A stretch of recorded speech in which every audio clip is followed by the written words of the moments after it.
Hi, everybody. Thanks for joining me on this Thursday afternoon, June 16th in the Locher Room. I'm Alan Locher. Mishael Morgan returned to the CBS daytime drama The Young and the Restless in September 2019 as Amanda Sinclair and just received her first nomination in the Outstanding Lead Actress category. Mishael previously played the role of fan favorite Hilary Curtis from May 2013 to July 2018 and received 2 consecutive Emmy nominations for Outstanding Supporting Actress in a Drama Series for her role as Hilary. Mishael impressed producers at her first audition and landed a role in the music video for Trey Songz' Wonder Woman.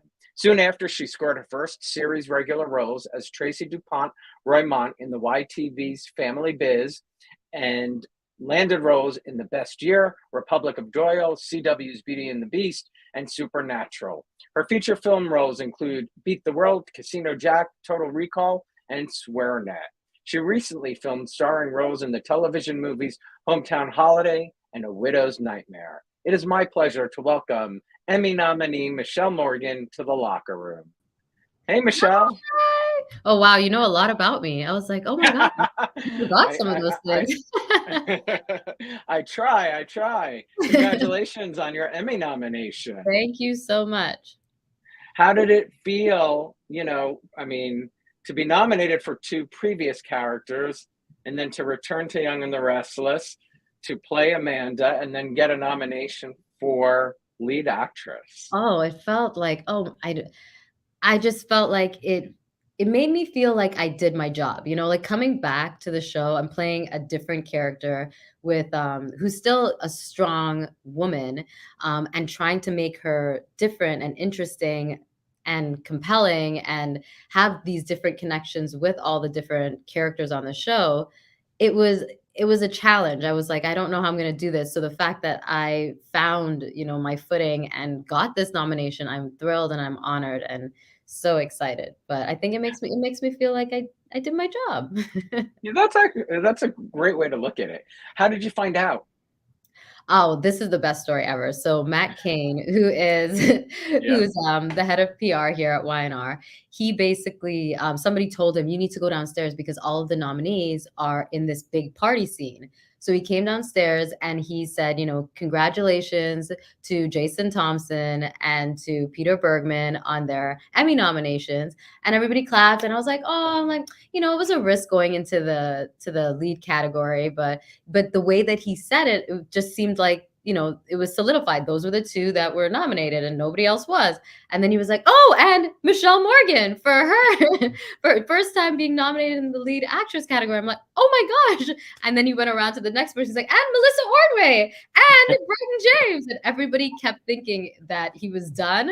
And he just kept pointing out new people. And it was such a great way to find out because we were on set with each other and we really could just enjoy that moment together. And I don't think that, I think the first time I found out when I was nominated in supporting, I was just driving in my car and I was like, oh, wow, that's amazing. And then I just kept driving home. So it didn't have that same feeling. Yeah. Like we all jumped up and down and hugged each other and were happy for each other and had some great conversations about some of our past experiences at the Emmys and being nominated prior and, talking to Peter, who's been nominated a gazillion times, who's so humble about it.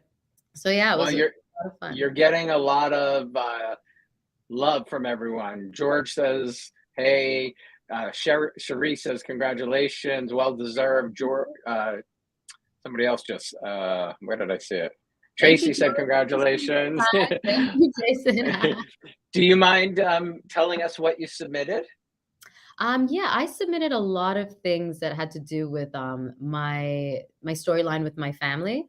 So meeting my mother for the first time, so the scenes that I did with Tosha's story, where I'm open to this experience of meeting my mother and seeing where it goes, and then finding out that she basically thought I was in a mistake and an accident and me putting her in her place. So I did that scene, and then I did the scene where I kind of confront my grandfather for leaving me behind and separating me from my sister. And then I did the scene where I talked to Brighton James or to Devon about how how I feel like I'm failing my father in a way.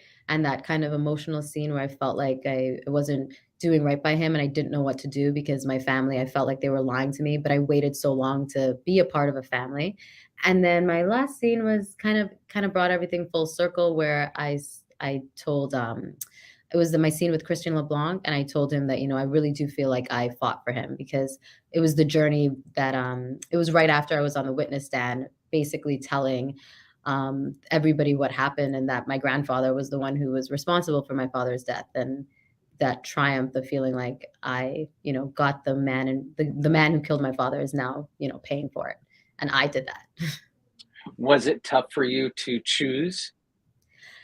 It was and it wasn't. There was a few scenes that I knew 100% were gonna be in it. The scene with me and Tosha, because there was something about when we did that scene, we both kind of looked at each other and we just felt like, "Oh, that was better than any time we've rehearsed it." And, like, that just felt real. Like, she even said, like, "I was just in the scene and I felt for you and I felt bad for what I was saying to you," and it just felt so authentic and so real. So I knew for sure I was gonna do that scene. The one that one, and then I missed one. I also did the scene where I was shocked that she was asking me to defend my grandfather. That scene was a bit of a surprise. I didn't even really remember that scene, and when I was looking at it, because I had a lot of material, I was surprised that I was like, "Oh, that actually I really liked that scene." And the scene that I did with Brighton, I forgot about that scene too, but when I saw it, I was like, "This is, perfect." But the one with Christian, I knew I would put that in, the one after the witness stand, and the one with my grandfather. I just felt good about those scenes when I did it, so those 3 I knew, but the surprises were, yeah, the one with Brighton and the other one with Tosha. It's quite nice to have a plethora to choose It from. is. Yeah. You know, Kat asked, "Do you know what you'll say if you win?" Which Kat says, "I have a funny feeling she will."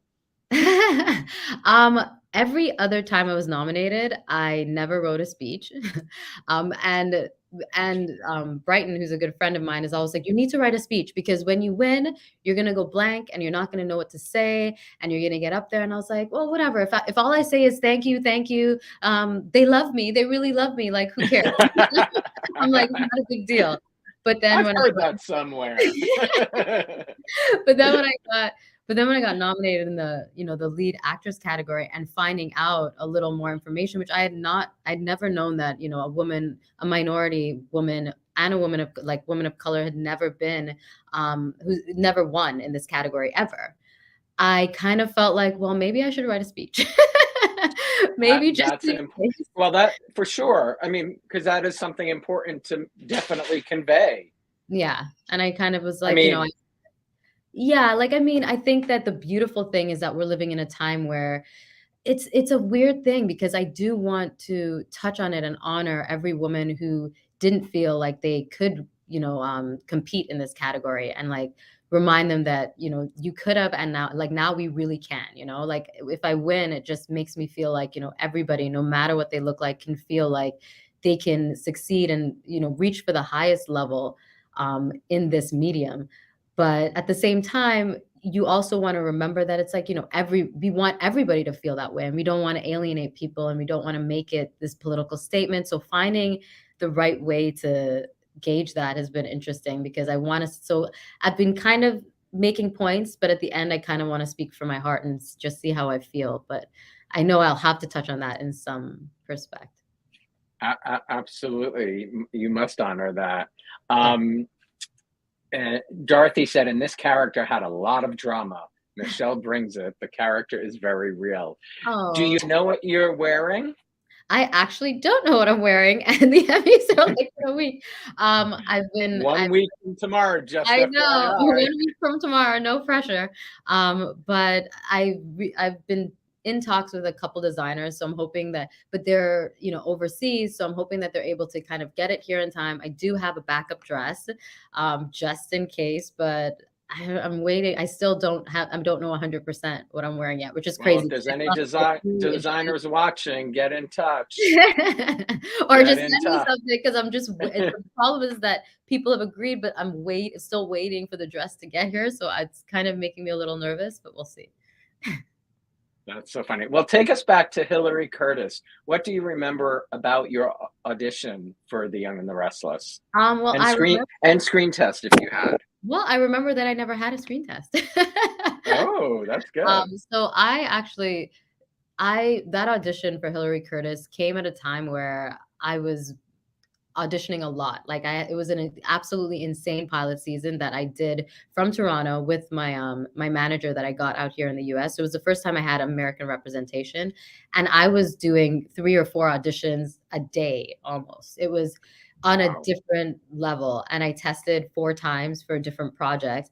And I just remembered I prepped like 3 auditions that day. I went to a friend of mine who does my tapes for me, banged out all 3 of the auditions. I was done. I walked out of the room, and then I looked at my phone and I'm like, "Ugh, I just got another audition." And he was like, "Really?" And I'm like, "Yeah." I looked at it and I'm like, "I can't come back tomorrow because I have to do this." I'm like, "Okay." I looked at it. I read it was for Y&R. I read the audition. I was like, "I think I can do this. Let's just go shoot it." And he was like, "What?" He's like, "You just read it." I'm like, "Yeah, let's just go shoot it. I think I got this." And he's like, "Okay." And it just, to me, I read it. I kind of understood the character. It felt simple to me. And I just kind of, it was one take.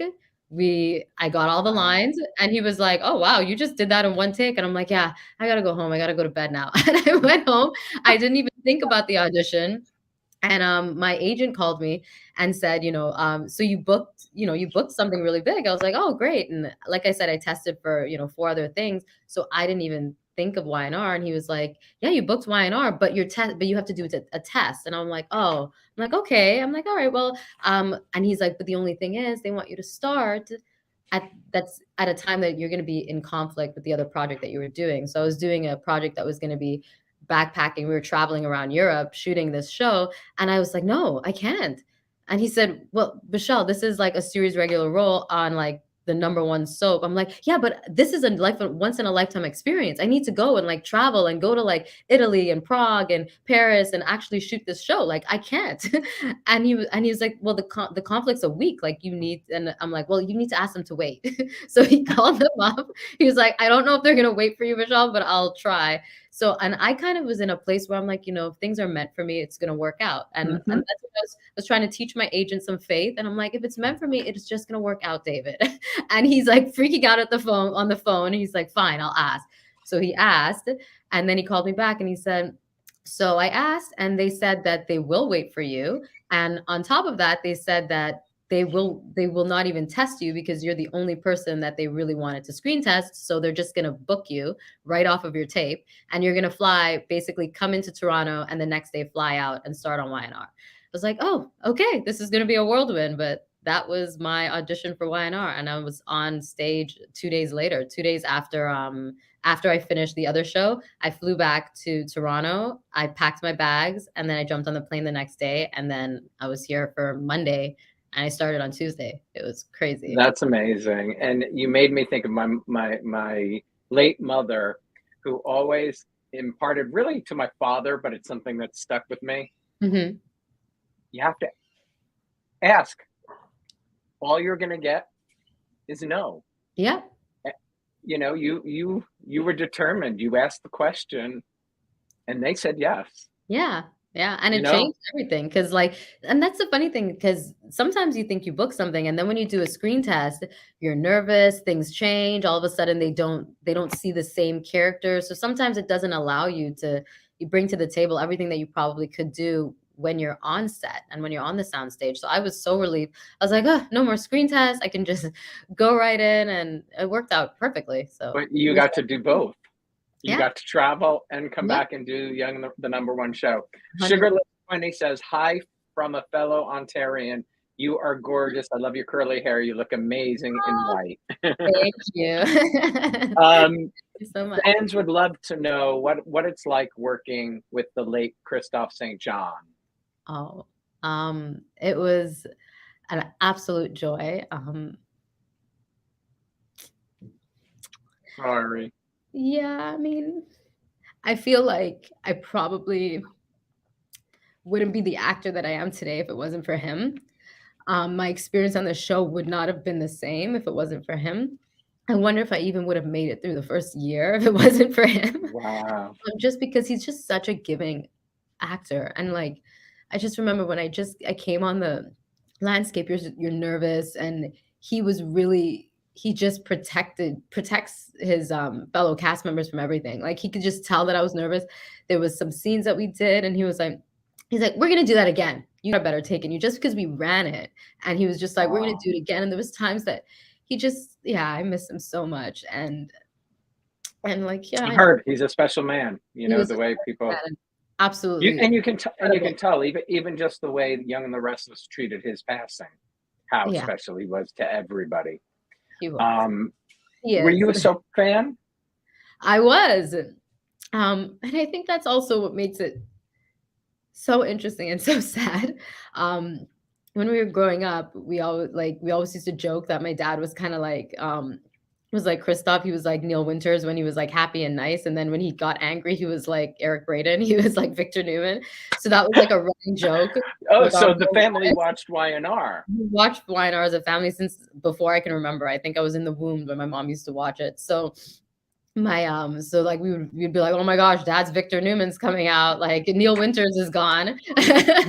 So it was so crazy because I felt like I lost somebody that kind of was like a symbol of my father, right in the same year that I lost my father, which was very interesting.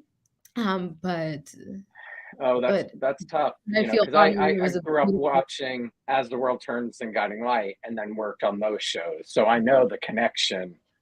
You know, it is, and it's just like fans. It is like losing a family member. It really is. When we lose them on air or real life.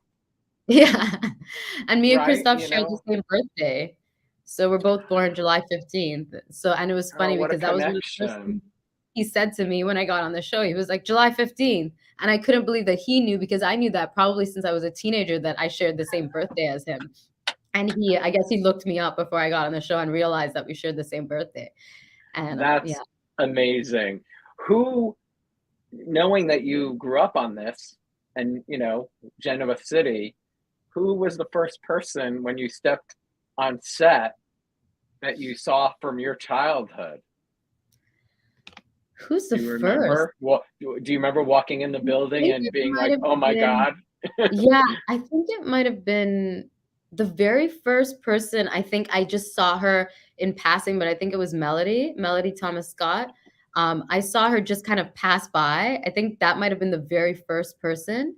But then I think I worked with Jess Walton on my first day, if I remember correctly. I think it was my first day, and I worked with Jess, and I was in awe of her because she really inspired. I mean, I feel like Jess Walton's performance of Jill and Michelle Stafford's performance of, Phyllis were two characters that I think made me want to act in this weird way, in this subliminal way. Like, I was like, this looks fun. Like, they're having a lot of fun. And just that, like, they can do what they want. And being a strong woman on television during those times was, I think it really, really imprinted on me. So it was amazing to kind of be in their presence. But I have a funny story because I met Eric Braeden that day. I know he wasn't the first person I met, but I met him that day. And I for the first time I ever experienced being like, I guess, like shell shocked or like starstruck. Yeah. I was like, I started like sweating and like I started tearing up and I didn't know what was happening to my body. I couldn't talk properly. I was like, what's happening to me? I never experienced anything like that. And I felt like I had a little glimmer of that because I recovered from that. And then I walked down the hall and I ran into Christoph, and I kind of had a very similar kind of experience, but I could cover it a little better. I almost feel like Eric was like, something is wrong with this. Something's wrong with this new actress that's on the show. I think I hit it a little more from Christoph. I continually be amazed as I do these shows with actors like yourself who have that, sort of like me, but I was behind the scenes in PR. Mm-hmm. You're in front of the camera working with the people you grew up watching. That's just a mind-blowing, it must be, because, like you said, Jill and Phyllis and, watching Michelle and Jess on TV and then being there opposite them has just got to, play with your mind to some degree. It really, really does. It really like there is times And I don't have to do it as much anymore, but when I started, I would be in my dressing room and I would really be trying to like, okay, like you know, you're gonna be talking to like Jack Abbott today. This is like nerve-wracking, but we can just you need to, you know, you need to come out there and be his equal. Like you have to be equals. Just you cannot be little Mishael Morgan right now being starstruck. You have to, you know, bring it. So I remember having those conversations, like calm myself down because it's a different connection with actors and characters. I think when you watch soap operas, they imprint on your life. You watch them every single day. And I don't think people realize how impactful they can be. And being on the show as an actor, like I watched all through high school. I probably stopped watching when I was in my early 20s, which is right around the time that I started acting. And I've worked with some big names and I've never experienced feelings like that. And I think it's just because you feel so connected to them in so many ways. They're in our, you were in our living room 5 days a week, almost 365 days. That is unheard of in a medium. Yeah, it's very true. Yeah. And there is that incredible connection. Can you also, I know as Hilary, you worked with Daniel Goddard and you work currently with Brighton. Talk about the men you get to work opposite of. Well, yeah, Daniel Goddard, he was the first person that I had a storyline with when I first came on the show because I played his assistant. That's how Hilary Curtis kind of entered Genova City. She went to interview to be his assistant, and then she got the job. So I worked closely with Daniel Goddard in the beginning, which was interesting because he's so different than his character on screen. So that was kind of because I'd seen him growing up too, and it was kind of fun to work with him because he's just such a goofball. Just like Christoph, they're such a goofball, like off camera, and then on camera they're very put together and very serious, and so that was fun. And we all became really close friends. It's sad that Daniel's not here anymore and Christoph's not here anymore. So it changes things, but at least Brighton's here. So Brighton's always been a good friend of mine. And when I first came out to California and to YNR, I think that's why we play so well on screen because he like him and Christoph both we would go to lunch together and they really kind of like helped me through I think my first year, and we had like such great conversations, got to know each other really well, and I think that bleeds on to the camera, like through the camera or onto the screen. What's the right thing to say? Yeah. Bleeds onto the screen. On screen. Yeah, absolutely. Tell us how the role of Amanda came about.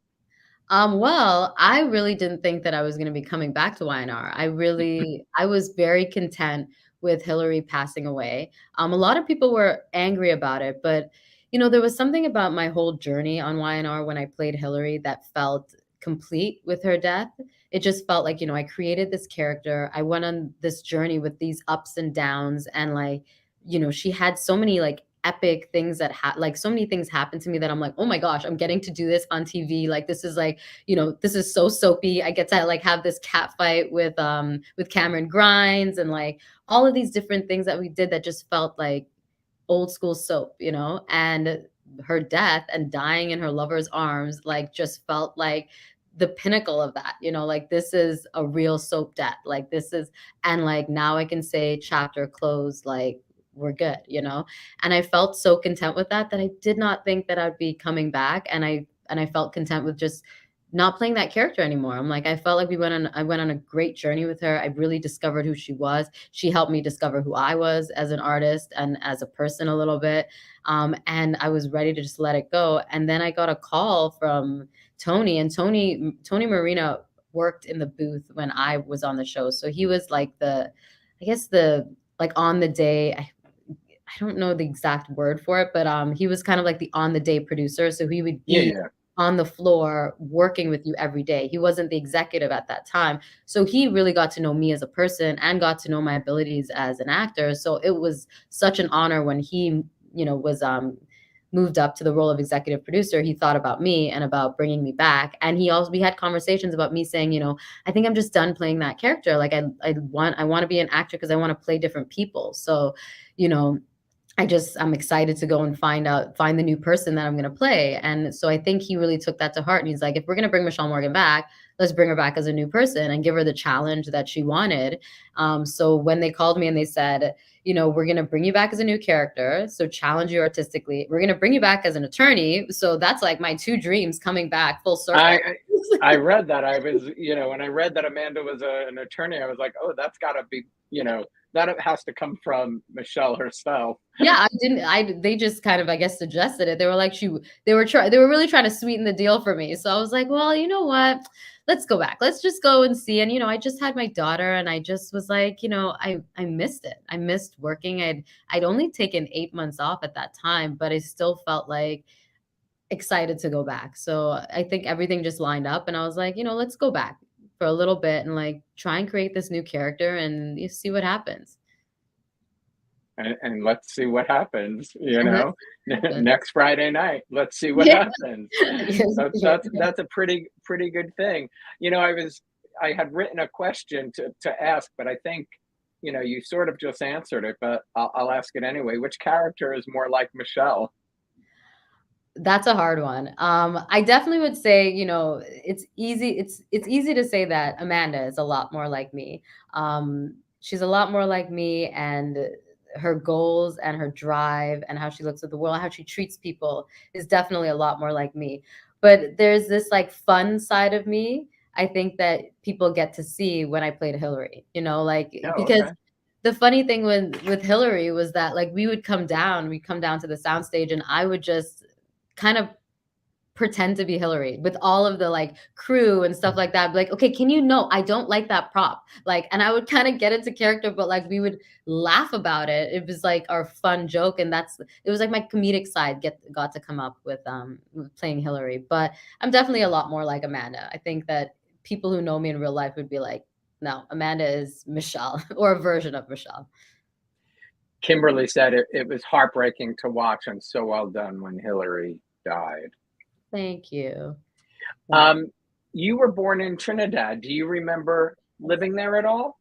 I do. I moved from Trinidad when I was 5, but I think that when you have like something dramatic like that happen at that age, it just sticks with you. So I do remember like the last few weeks before we left Trinidad, I remembered hanging out with my cousins and swimming in their pool in the backyard. I remember going and seeing my grandmother for the last time. I remembered the plane ride. I remembered running up to some old guy and saying, "Daddy," just because I hadn't seen my dad in a while, because he went up to New York to kind of get things ready for us and get us situated. And my mom was like, "Dad did not just age like 50 years." And so I remember that. I remembered, getting my jackets for the first time. But I do remember Trinidad and the food and a lot about it. And did you move to New York City?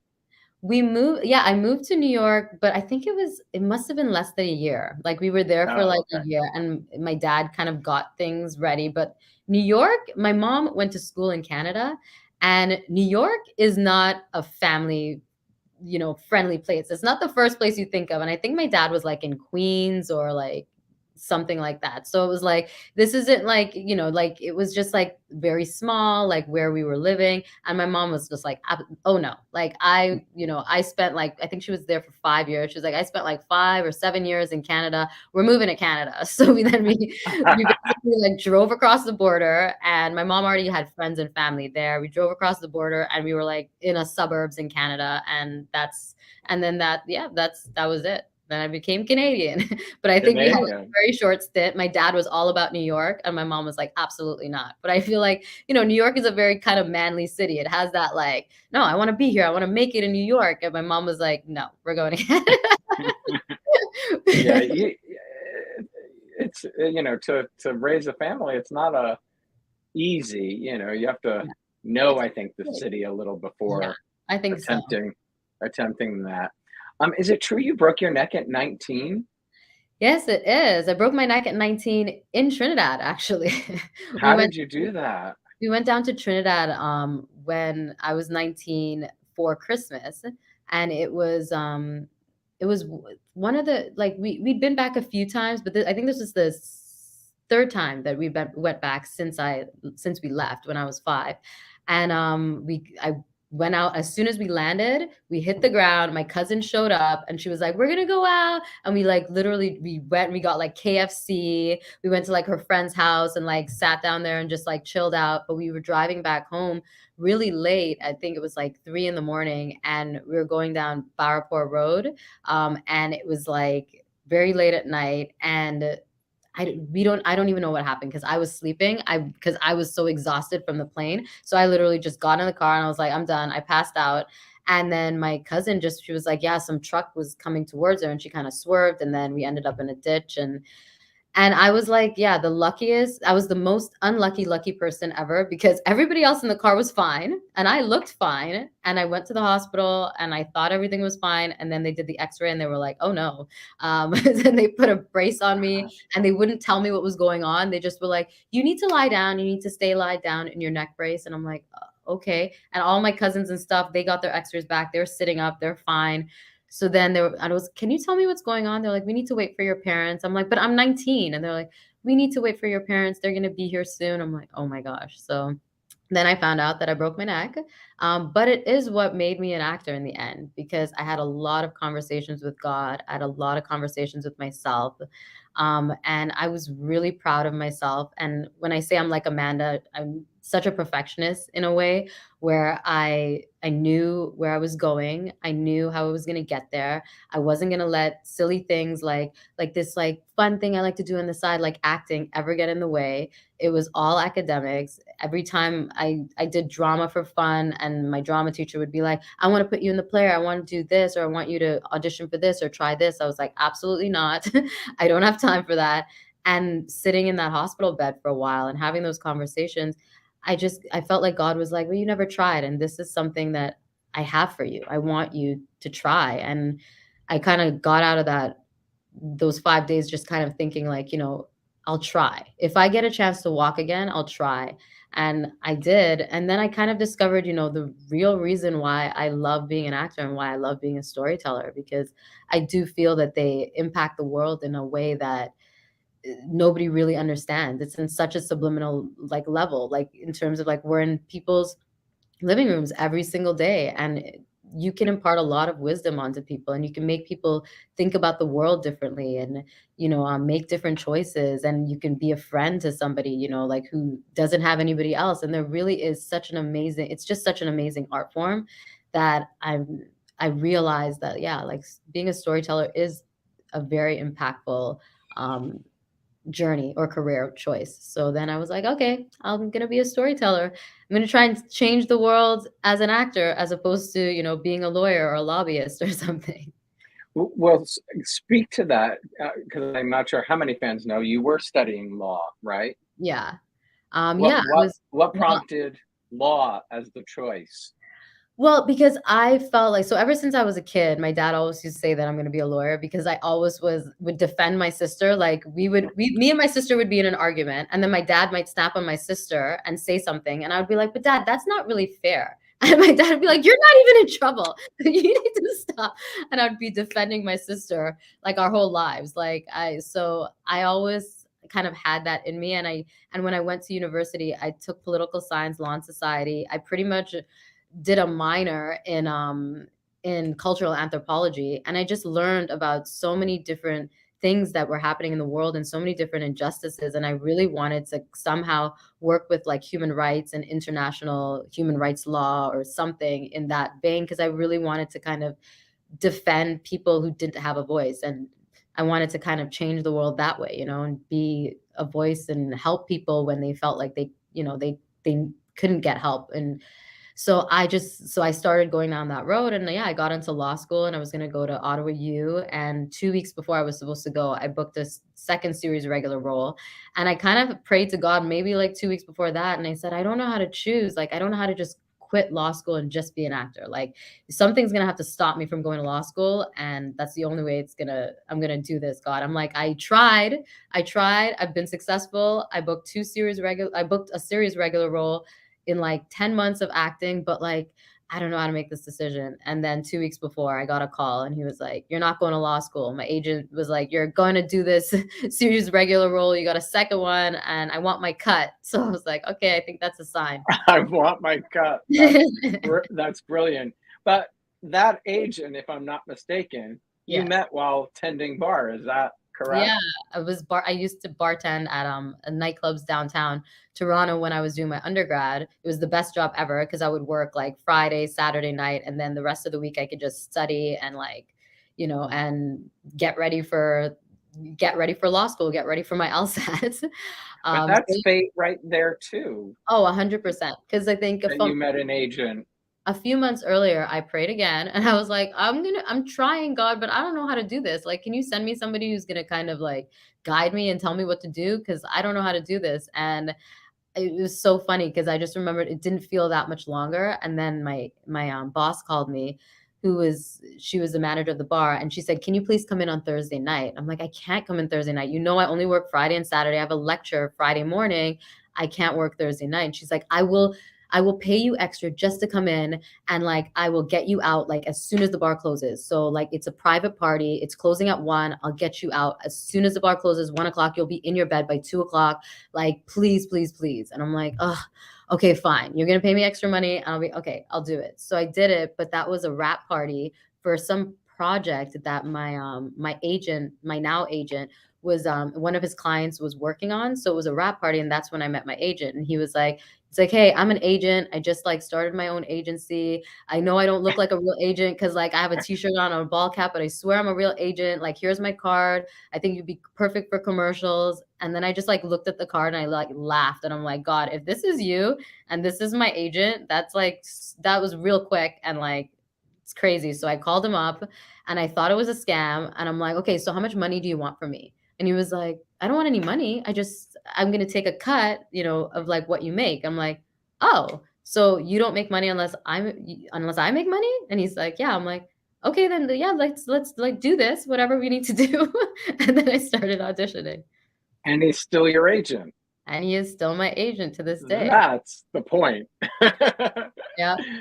That is really the point And of he the didn't want story. me to get into episodics and feature films because he's like, "You don't have any real experience, as an actress." And I'm like, "But I have this passion for it." And he was like, he's like, "Tell you what, I'll let you audition. You'll audition for me and I'll see if I could send you out." Like, he's like, I'll be honest with you. Like, a lot of people think they can be actors, but then he's like, "So I'll just see how you do when you audition for me." So he sent me some sides. I learned them. I came in, I auditioned for him, and he like, he got me to do it a different way and all this stuff. And he just kind of was like, "I think I could send you out." I'm like, "Really?" And he's like, "Yeah." And I never booked a commercial to save my life, but I started booking, other projects really quickly. Like, it was really quickly I started booking just like guest star spots and stuff in like TV and film roles. And I could never book an audition for a commercial. And my agent was like, "Okay, let's forget about the commercials. We're just gonna stick with this road." So yeah, it But really worked out. yeah, absolutely. And you scored 2 series regular roles basically out of the gate.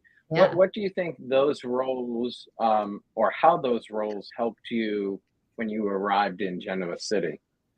I think it just reminded me to like just have fun and really enjoy the experience because those two roles happened so quickly and I felt so unprepared and I felt like a fraud. I felt like a fraud and I felt like I was showing up every day and just pretending, that I knew what I was doing and I had absolutely no idea what I was doing.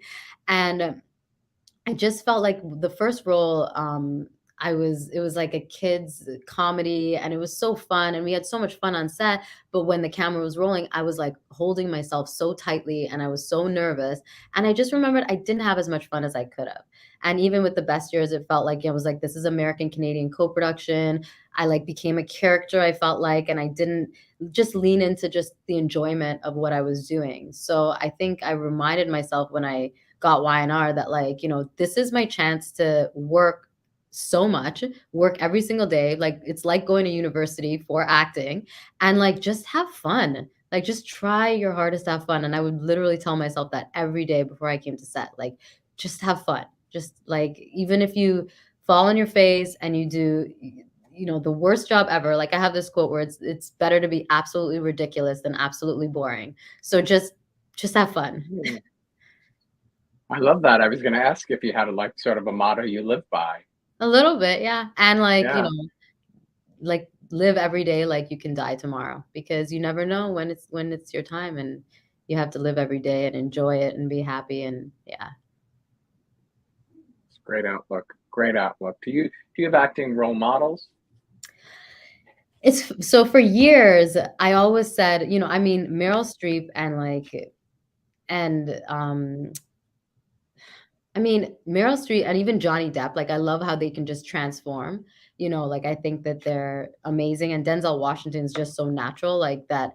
I love them, and I think for years that was like my go-to. Those are were the people that I would say, and then now I'm just like, I'm just leaning into the fact that I'm like I've always kind of grown up, and I've never really had role models per se. Like I've been inspired and I love people's work, but I kind of always saw myself as an individual that like I want to be my own role model. I want to like look back on myself and be proud of myself. I want to be inspired by the person that I think I will become, and like make that drive me to, be a better version of myself. So it's weird. I'm like I do look up to those different actors' work, but I don't feel like like they're somebody that I need to mimic, or like I need to really know about their lives so that I can impart wisdom on my life. I Mhm. really feel like, yeah, like, yeah. Now I'm leaning into that, because for years I'd be like, it's Meryl Streep. Like I think now I'm like I've grown up, and I'm like it's okay to say that you don't really have a role model. Like it's okay to say that you want to pave your Yeah, own path, and yeah. absolutely. Who's the biggest influence you think on your life? The biggest influence on my life, meaning like in what way? Just Person, family, somebody who's had like the biggest impact. I guess my father, my father and my mother, like both their dynamics growing up and learning from them. And, I felt like growing up, I had a very close connection with my father. And he was very empathetic, and really like we had great conversations, and he really taught me a lot about the world. And then as he got older, seeing him pass the way that he did, where he started to have dementia and kind of forget some of the Oh, wisdom that he imparted on me. But it reminded me how much he kind of shaped and molded my life in so many ways. And then my mom is still here, and just kind of like I've always been closer to my dad growing up, so I was always a daddy's girl. But then kind of learning to have like a lot, like becoming a woman and becoming a mother, and developing this new empathy for my mother and like her mhm. struggles. So that's always so yeah, I think that those two people, like they're just, the pillars of my life, and good or bad, I think they have impacted me in many ways. I think many women are in your shoes in the sense of have that close relationship with dad, but then having children really, Yeah. you see what your mother went through and all Yeah. of that. And I am really sorry because my mother-in-law had dementia, and I understand it's so Yeah. to watch your parent Yeah. is not great. Melissa says this isn't a question, but I would like to congratulate you on your lead actress nominee. You do Oh, an amazing job. I love your work. thank you, Melissa. And MIJ 1434 says, "Who that you don't work with now would you like to work with more?" Who I don't work with now? Yeah, Well, who I don't work with now. they mentioned Christian or Peter. Oh, actually, yeah. I mean, I love working with Peter. I would love to work with him more. But it's funny because I actually did a scene with him a little while ago. So that's why I was like, well, I guess I am still working with him, but I definitely would love to work with Peter more. And Christian LeBlanc is just I don't know what we keep talking about it. We want to like have courtroom scenes. Like we really want to like go after each other and argue and have fun. So I definitely want to work with those two more if I can. And Peter's got to be, from watching it as a child as well, like working Mhm. And I worked with him a lot when I was Hilary. Hillary. Yeah, I just love working with. Tommy says you are a great actress and one of the most prettiest women in the world. Oh, thank you, Tommy. So tell me about your little children, son and a Um, daughter, correct? yes. My son is sorry. Yeah. My son is 6 and my daughter is 3. And she just And graduated, right? he just graduated from preschool, and my son just, like, won his Little League championship, like, it was crazy. He started baseball for the first time this year. He'd never thrown a ball before. We got him a bat and everything, and he was, like, one of the star players on his team. He did so, so well. Their whole team did amazing. Like, it was I was watching the game, I'm like, "This is so much funner than pro ball." Like, just Little League was like, because you never know what can happen, so he won and he was so excited, and it happened on the same day. So his tournament was happening while my daughter was graduating, and luckily the graduation was actually happening in the same park, just a different area. So like in a different building, her graduation was happening, and then his little league was happening at these baseball fields on the other side of the park. So me and my husband were like running back and forth and swapping to go and see a little bit of her graduation, then see a little bit of his game, and then swap back and forth. It was funny. It was a really intense day, but we got through it, and it was so fun. They're probably too young, but any inkling in their eyes to follow in mom's footsteps? I think my son is a little bit like he's like I want to be like dad. He's in that zone. Like he's 6, so he's kind of like girls are yucky, and the only girl I kind of like is my mom. So but I see it in my daughter. Like even with my husband, I'm like, oh no. I'm like, I look at my husband. I'm like, loves. I think there's an actor here. Like if she does not become an actress, I don't know what she like. Yeah, I would be shocked because she's just already such an actress. I have the funniest videos of her. She's gonna be so embarrassed. She's gonna be so embarrassed that I said this right now, and she's gonna be so embarrassed when she sees the videos when she grows up. She has these videos where she's like in front of the mirror, and she's like, and I'll like spy on her, and I'm recording her. And she's looking at herself in the mirror, and she's talking to herself, and she's like, and she's 3, and then as soon as she sees the camera, she's like. And she's, like, so embarrassed. It's so funny. It's so funny, but 100%. I think she's gonna be an actress. But then you never know. It's like my son might end up there too. I don't know. You never know. How did motherhood change your life? Oh, it just made me a better person. It made me more calm for sure. I'm not as much of a perfectionist, and, it just reminds you about what's important.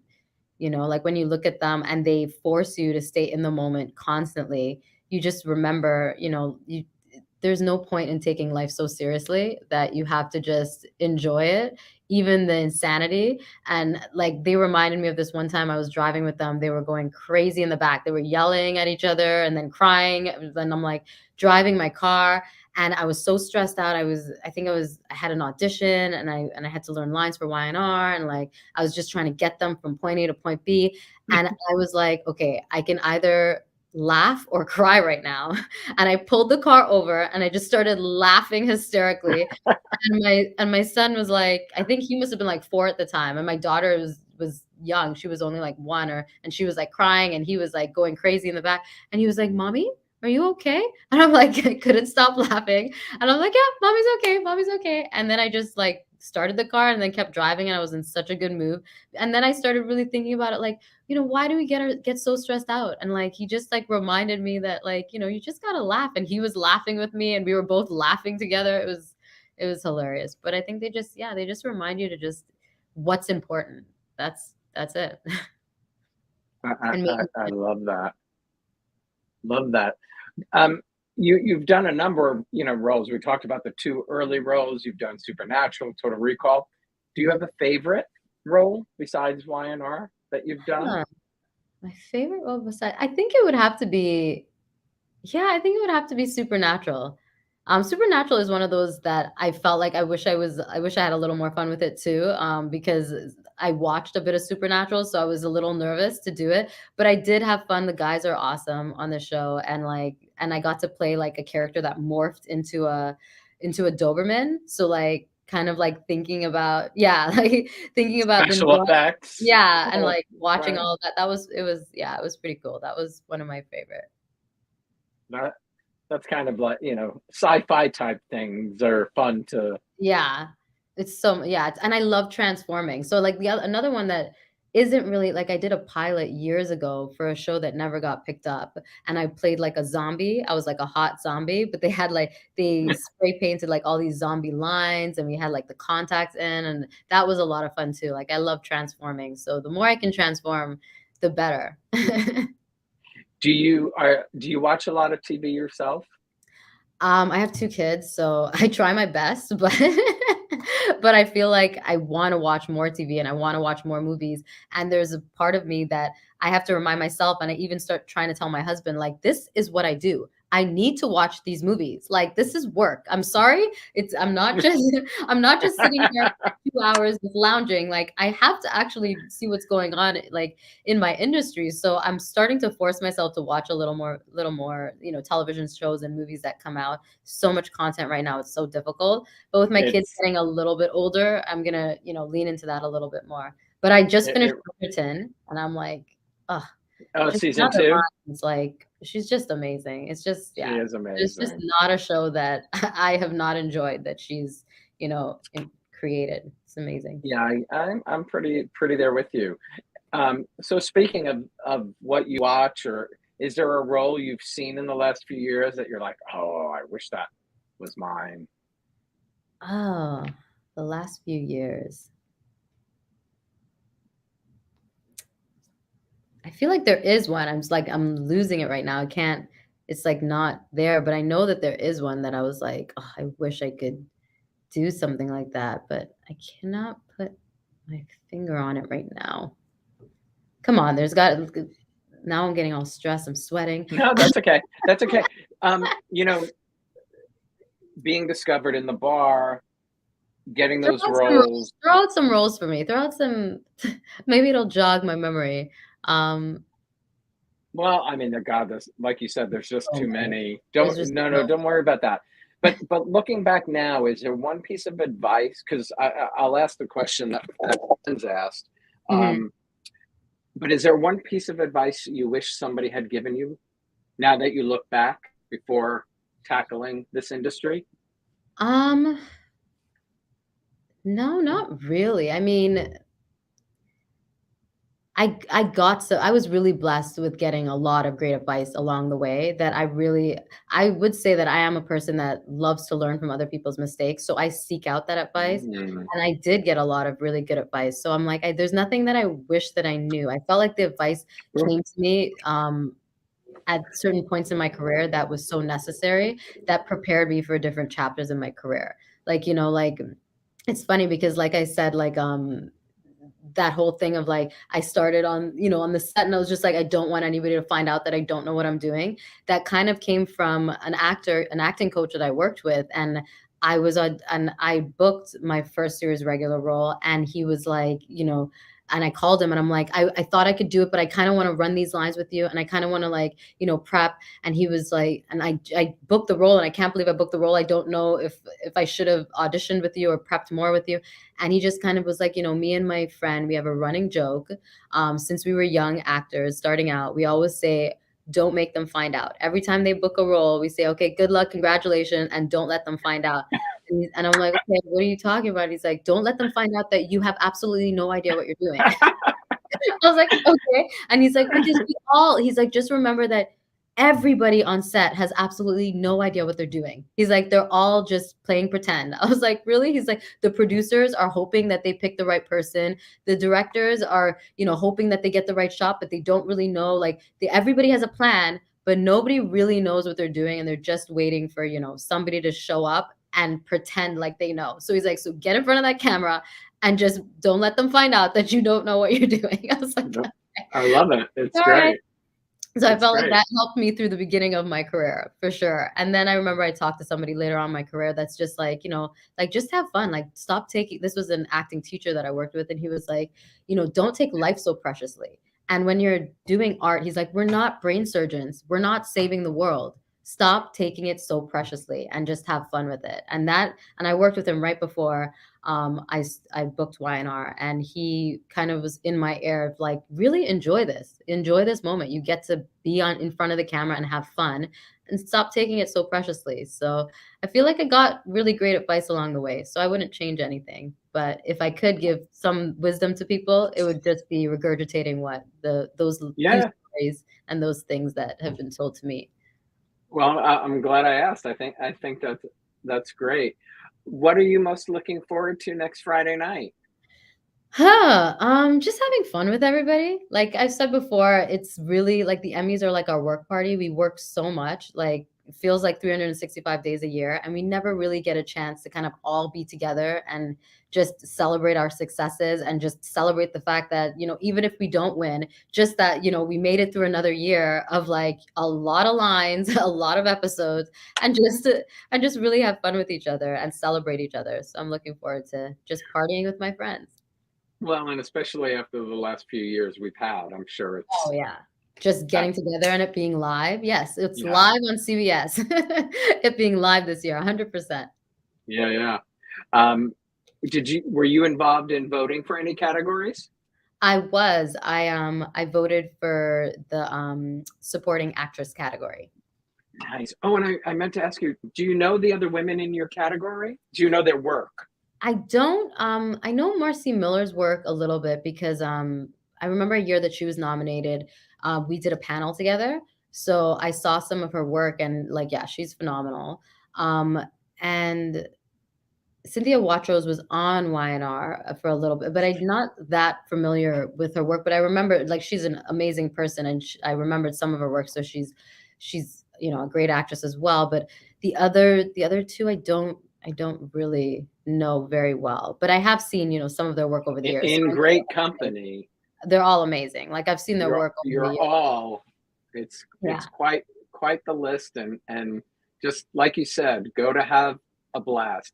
Yeah, you did the work. I did the work. You're there. You're in the lead category. It's in someone else's hands, right? It is. You are a special lady, Mishael. So lovely to meet you. Thanks. I wish you the best of luck. Oh, thank you so much. It's so nice talking to you. And so much love from the fans to you. Oh, thank you guys so much. Mwah. Don't forget, everybody, tune in to Young and the Restless Monday through Friday, and don't miss next Friday night on CBS. Woo! Have a great time, Mishael. Guys. Thank you. Bye. Thanks, everybody, for joining us today. Don't forget to tune into the Daytime Emmys next Friday night to see who wins. Join me tomorrow, June 17th, when EJ Bonilla joins me live to talk about his new show, The Old Man, that premieres tonight on FX. Have a great evening, everybody, and I will see you tomorrow afternoon.